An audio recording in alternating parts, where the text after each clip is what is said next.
Should immigrants be deported if they commit a serious crime? As ICE readies for nationwide raids, Chicago's new mayor throws a major wrench in the works. Meet the new boss in the Windy City, SHES the same as the old boss. As Immigration and Customs Enforcement prepares for a series of raids on illegal immigrants across the United States, Chicago Mayor Lori Lightfoot tweeted that her city will not cooperate with or facilitate any ICE enforcement actions and that she had taken concrete steps to throw a wrench in the works, including ensuring the city's police superintendent had terminated ICE's access to the city's immigration database. We are all aware of the threat from President Trump regarding raids by ICE, and in response, Chicago has taken concrete steps to support our immigrant communities, Mayor Lightfoot said Friday in what if she was not a Democrat would be described as a tweetstorm. I have directed and Superintendent Eddie Johnson has confirmed that CPD has terminated ICE's access to CPD's databases related to federal immigration enforcement activities, she continued.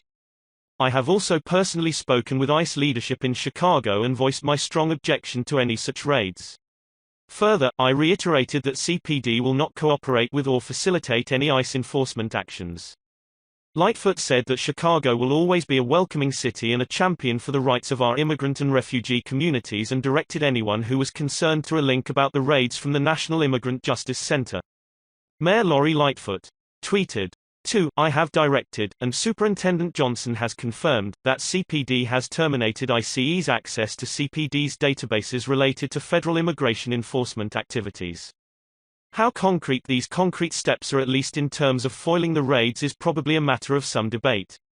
The 2,000 families reportedly being targeted in the weekend raids that will be conducted across 10 major cities including Baltimore, Chicago, Houston, Los Angeles and Miami and New York, are subject to deportation orders.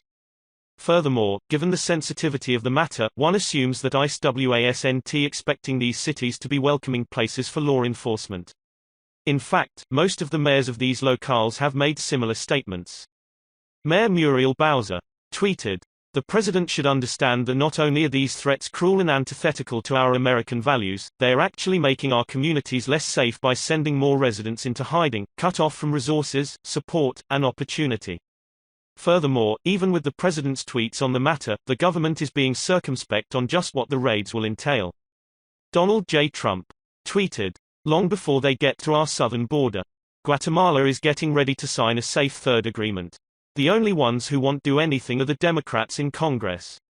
They must vote to get rid of the loopholes, and fix asylum. If so, border crisis will end quickly. Due to law enforcement sensitivities and the safety and security of U.S. immigration and customs enforcement personnel, the agency will not offer specific details related to enforcement operations before the conclusion of those actions," ICE spokesperson Matthew Bork said of the raids, according to The Hill. As always, ICE prioritizes the arrest and removal of unlawfully present aliens who have received criminal convictions, have pending criminal charges, are determined to be a national security or public safety threat, or are an immigration fugitive. But that's the thing: Chicago has a long and proud, perhaps not the right word, tradition of resisting any attempt to enforce immigration law within its borders. Back during the days of Rahm Emanuel's administration of the city, Chicago refused to work with ICE on illegal immigrants that were in police custody and amazingly, touted this as something that makes the Illinois metropolis more secure.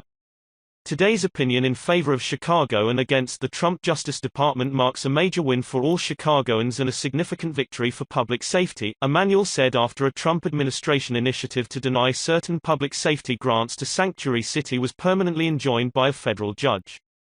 One can understand the urge to fight the Trump administration on a defunding order because they had denied ICE access to its jails or refused to cooperate with them on a law enforcement matter.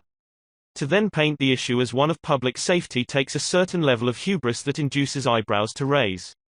That lawsuit, at least, had some level of practical effect upon law enforcement efforts. Less efficacious were the times that Emanuel declared his city a Trump-free zone after the president ended the Deferred Action for Childhood Arrivals program, as if the former mayor was going to station police battalions at O'Hare with orders to block the runways at the first site of Air Force One. Lightfoot's tweetstorm has more the ring of the latter than the former. I'm sure that her strong objection to any such raids could have been noted before this all began, and one would assume, given what's already transpired both in federal court and public discourse, that ICE's access to the city's databases had long since been terminated. However, it's worth noting that Lightfoot, just 1 month ago, took control of a city that has consistently had a crime rate much higher than the national average and which has seen population loss for 4 straight years. In 2015 and 2016, it was the only city in the U.S. top 10 to see a loss. One can assume these facts aren't unconnected. And while a conspicuous Democrat can come out and support ICE raids against those who have deportation orders, usually individuals who have decided reason not to be in this country, it might help her image if she sat this one out, particularly given where her city stacks up.